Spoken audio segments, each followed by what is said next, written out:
Hello साथीहरू, आज चाहिँ म यस्तो विषयमा बोल्न गइराखेको छु जुन चाहिँ एकदमै हाम्रो अहिले चाहिँ सोसियल मिडियामा व्यापक रूपमा विवादित छ। जुन कुरा हो चन्दा अनि धन्दा।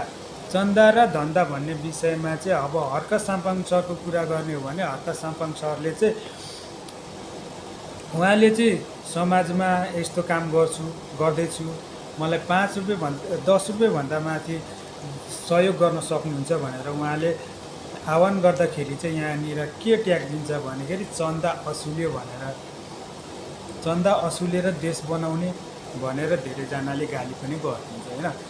अनि त्यसै विषयमा अर्को हाम्रो ठुला अहिलेका ठुला पार्टी राजसपा स्वतन्त्र पार्टी होइन, उहाँहरूले चाहिँ यसरी वेबसाइटमा क्युआर राखेर होइन, यसरी क्युआर राखेरै उहाँहरूले थोरै होइन 500 भन्दा माथि उहाँहरूले चाहिँ यसरी वेबसाइटबाट क्युआर राखिवरी उहाँहरूले चाहिँ पार्टी चलाउनुको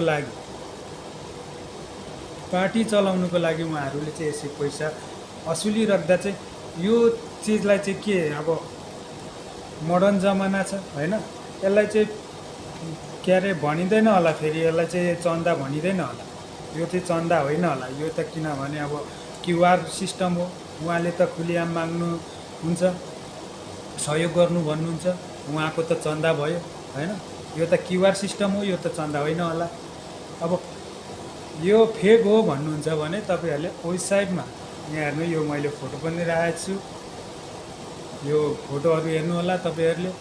उहाँको चाहिँ एकदम बकाइदा स्वतन्त्र पार्टीको नाममा क्युआर बनाएर क्युआरबाट उहाँहरूले चाहिँ पैसा यसरी ड्याम असुलिरहनु भएको छ। त्यो पैसा कहाँ छ के छ त्यो त थाहा पनि छैन। अब हामीले खोज्नु पनि छैन भन्नु त होइन। र पनि त हर्क साम्पाङ सरले यसरी खुलिआम म यो काम गर्दैछु भनेर 5 रुपियाँ भन्दा माथि सहयोग गर्नु भनेर आह्वान गर्दाखेरि चाहिँ हामी विरोध गर्छौँ। तर यसरी 500 भन्दा माथि उहाँहरूले चाहिँ जुन भोटभन्दा अगाडिदेखि नै यो पैसाहरू लिइरहनु भएको छ यसरी क्युआर बनाएर। अब हामी चाहिँ योलाई त चन्दा भन्दैनौँ होइन। यता हर्क सरले यस्तो कामहरू गर्नु खोज्दा मात्रै हामी त चन्दा भन्छौँ, यस्तो राम्रो काम गर्छु मलाई सहयोग गर्नुहोस् भन्दाखेरि चाहिँ हामी चन्दा भन्छौँ। तर यसरी क्युआरमा हाल्दा त हामी चन्दा भन्दैनौँ होला साथीहरू होइन।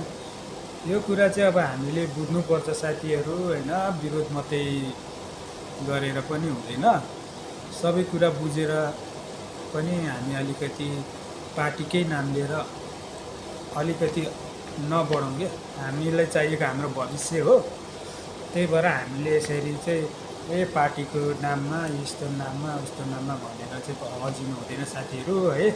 ल, मेरो चाहिँ जय देश जय माटो